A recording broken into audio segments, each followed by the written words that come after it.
he made the Clippers crazy last night. Patrick Beverley, like the Clippers just dissolved in frustration. Boogie Cousins saying from the sideline, that's why nobody bleeps with you, because he flopped on something, and Patrick Beverley getting ejected for shoving him from behind. They just totally lost their composure, and Chris Paul did that to them. It seems like those two guys that you just talked about, they have some crazy in them regardless. I mean, we're talking about Pat Beverley and DeMarcus Cousins. It doesn't take a lot, you know? People want to hear from you on Chris Paul. There is nothing. You could say do it again in the finals, do it in games that haven't been played. You can also say do it against Kawhi Leonard. What can you possibly say about what you witnessed last night? He has not been healthy. And the last time we talked about him, you were trying to shove me into the position of benching him before that game. Well, I mean, Cameron Payne was 2-0 as a starting point guard in this series. Chris Paul was 2-2. I mean, perhaps the series is over a couple of games ago if they stick with CP. You know what I'm saying? Dan, what do you want me to say? I mean, it's not me. I was wrong. The audience would like to. No, I'm not wrong yet, Mike. He has to win an NBA championship. Come on, what? The rib on him was that he never got to the finals. No, I said that was always the rib on him. No, I said all the great point guards in the history of the NBA have won at least a single NBA title. All of them. Isaiah Bullshit. Steve Nash, John Stockton. Wait a minute. Steve Nash Wait a is minute. not my top 10. Neither is Stockton. Sorry. This is a room full of people that did not want him on the Heat like a year ago. All of a sudden, everyone's a giant CP3 fan? Yeah, that's how it works in sports. Everyone except Stugotz, who says he's still not wrong. Dan, he did it against Reggie Jackson. Like, okay? Like, great. He did it against the guys who were out there. He did it against LeBron in the first round. Why are we holding this against him? This is the same bullshit that we've seen, like, we saw it with Chelsea when they were talking about their opponents making it to the final. He went through LeBron James. Just because he didn't go through him in the Western Conference final doesn't make it less impressive. All I'm saying is, if you want to be included, I have no doubt, I have no questions about the greatness of Chris Paul. It is obvious to anyone who watches basketball that Chris Paul is one of the great point guards to ever play. But if you want to be in my top 5 or my top 10, you have to be a point guard that wins a championship. So he is 4 games away from doing that. It's pretty easy. Steph Curry, he's in my top 10. Tony Parker has had a better career than Chris Paul. He has. I'm telling you, ask Chris Paul, would you rather have Tony Parker's career or your own career? He'll take those 3 or 4 rings, Dan. Stay strong, Stugotz. It's your top 10, not Thank theirs. you. Right, my top 10. You do with your top 10 what you will. I'll do with my top 10 what I will. Okay? That's fine. I'm just not going to let you slip away. I've always said how great he is. No, you haven't. You've said the opposite. You've said that he's not that great because he hasn't won, Stugotz. What I've said is when Stephen A. Smith or Michael Wilbon would call him one of the top 5 point guards of all time, I said he never even made it to an NBA final. And now what I'm telling you is he has to win once he makes it to the NBA Finals. So he is there, and he is 4 games away against maybe Trae Young, maybe Giannis. We don't know, but he's 4 games away. And so if he does that, I will put him probably somewhere in my top 10. I'm thinking I'm slotting him in around 8. That's where I have him right now. What about the specifics of last night in an elimination game on the road, an elimination game for only the Clippers, but on the road? He had one of the best offensive performances we have seen this postseason and took away from us also, Stugotz. Yep. You can do some of the Paul George bashing today, but we said that this series was your specific delight because you would have the ability to win either way. You did not win last night. No. Because Paul George has been great. It's hard to criticize Paul George. Well, he was fine. He was just okay last night. He wasn't terribly efficient. But I mean, this is hard. He's played so many minutes, and to come off of the game he just had to do it again 48 hours later is a difficult ask. He leads the NBA in minutes played in the postseason. He's 100 minutes ahead of the guy who's More in than second 100. place, which is Devin Booker, which is insane. So I can't really criticize Paul George.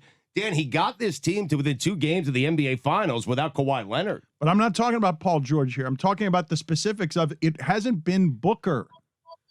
This series, Booker has not been healthy or right. He's been fiddling and struggling with his mask. And last night, it was Paul. It's the only result where you lose. I thought that series was perfect for you. Right. I thought it was ideal for you. The only scenario where your opinion loses is Chris Paul summons a game where the kind of game that was necessary, which is They're not getting the efficient scoring they usually get from Booker. Here it comes from Chris Paul. Yeah, it's hard to criticize, Dan. 16 of 24, 7 of 8 from 3, 41 points, 3 steals, 8 assists, 4 rebounds. How can I criticize that today?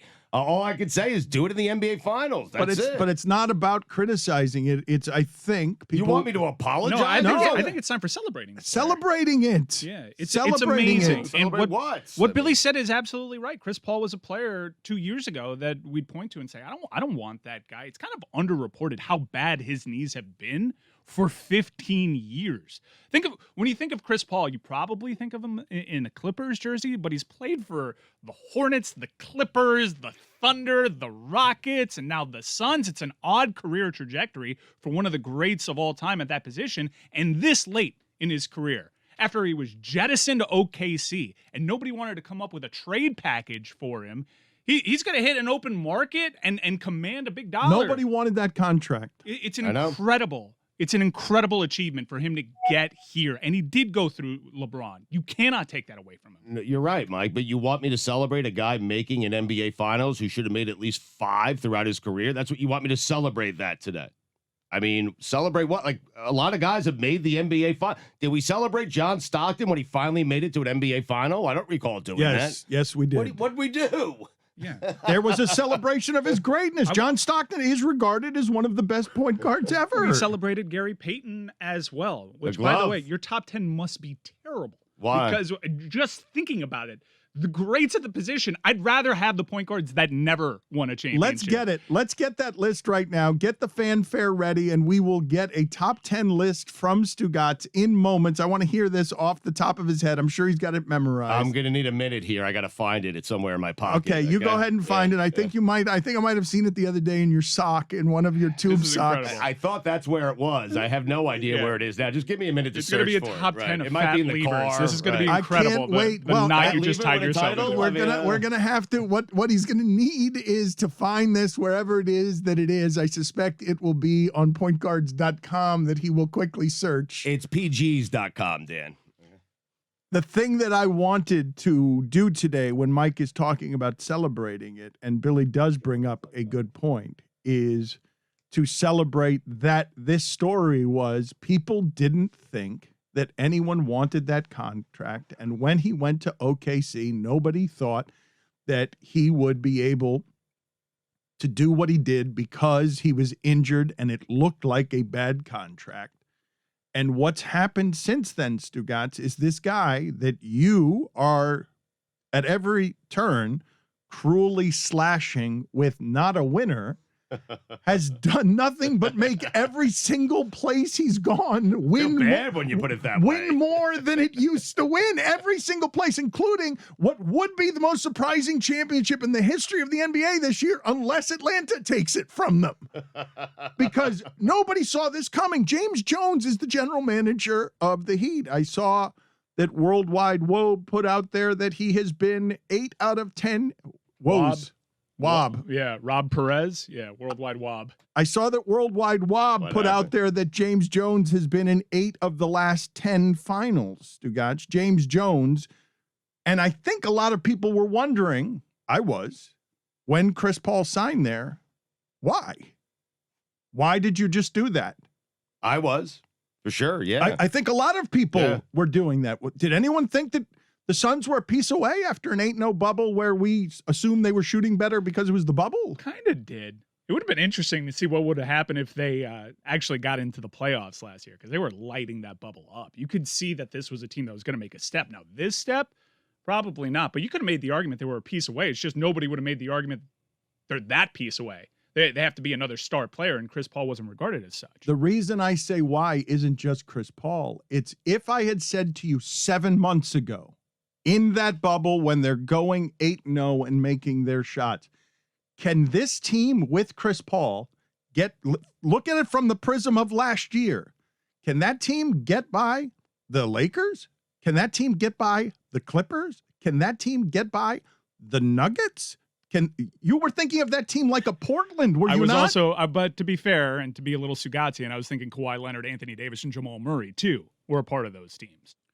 And that's been part of this postseason story. There has been a carnage and a meat grinding about this toward, as everyone crawls toward the greed and the TV dollars. And the only thing that matters is the story from yesterday that, hey, midseason tournament might get a $75 billion television contract. What?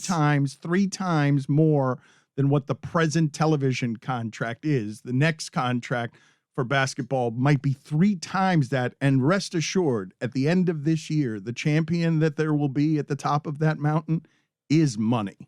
That's everything you've seen in basketball. It has not mattered. You've never seen bodies be more disposable, even the star ones, than you have this year. It doesn't matter who gets hurt or why they get hurt, as long as everyone can climb toward the TV dollars. And even with that $75 billion, Stugotz, teams are still complaining. They don't want to lose the 4 home games.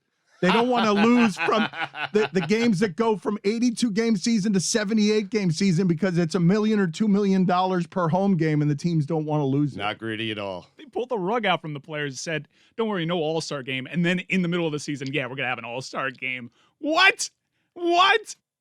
It's a pretty great story, Stugotz. The Chris Paul story. If you want to celebrate sports, it's a pretty great story. I know you don't want to celebrate this. And I'm not, I'm honest to God. It's not about being wrong as Stugotz. It's my general frustration with the fact that in real time, we find ourselves at every turn diminishing the greatness while we're watching it in sports in a way that is getting more and more frustrating to me, diluting the greatness instead of enjoying it. And it takes Kevin Durant losing by a shoe size in order for us to celebrate the greatness that we've been witnessing for 10 years. We've seen it in our lifetime, Stugotz. LeBron James has now been more appreciated, but we spent an awful lot of time pooping on him.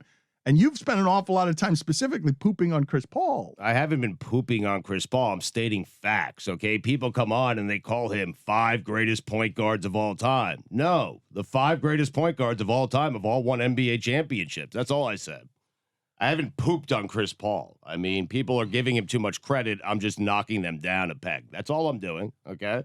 I found the list, by the way. We'll get to your top 10 list in a second. I can't wait. For Stugotz's top 10 point guards, not Chris Paul. No titles for fat. Yeah, number 10 for Stugotz. Dennis Johnson. DJ, 3 titles with the Celtics. Casey Jones in the 80s had Larry Bird, Kevin McHale, Robert Parrish. Any point guard could have won with those teams. Number 9. I'm sure we're going to hear a lot of those point guards. Chris Paul would have definitely won with that team. Number 9. Chris Paul could win with those guys right now. Number 9. Number 9, Dan, is Jason Kidd. Won a single title, now made it to a couple NBA finals while being the number 1 guy along with Kenyon Martin on the Nets, but he won a title a little bit past his prime, but he got a ring. I don't think you could be the number 1 guy along with someone else. It was 1A, 1B, you know? No one argued that. Not Kenyon Martin. Along with Kenyon Martin is not a thing that I'd heard. Was it Kerry Kittles? I mean, Kitty Cat? It wasn't Vince Carter. Number 8. Keith Van Horn either. Insanity. Number 8. Chauncey Billups.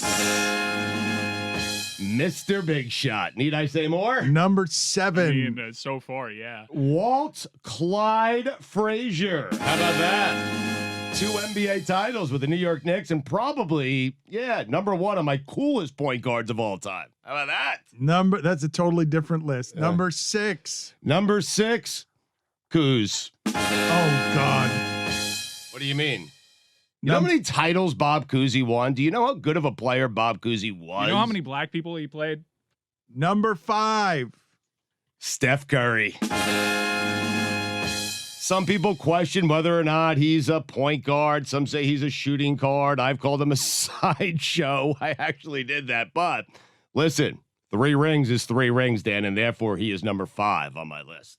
Number 4 from Stugotz. Number 4 is the glove, Gary Payton. You just got done saying you didn't even remember his title with the Heat. I didn't, but now that he has one, I didn't have him at 4, but I just He just rocketed up the charts this morning. I forgot about that title, and he is number 4. The glove is number 4 on my list. I think I had the same amount of NBA season shooting over 40% from the field as Bob Cousy does, by the way. I can't wait to get to the Chris Russo sound where he defends vehemently and breathlessly Cousy, because we've got some new Chris Russo sound for everybody today. That's always got a lot of fanfare around here. Number 3, Stugotz. Number 3, Dan, and this is what a single ring can do for Chris Paul.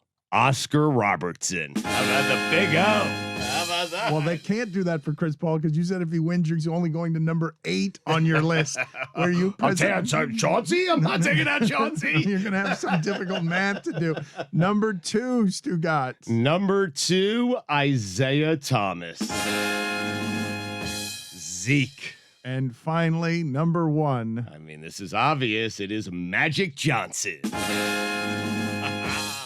You're physically rubbing your hands together. I'm excited. It's a top 10 point guard list. I mean, this is great. You combine that with Bobby Bonilla Day. What a great day today.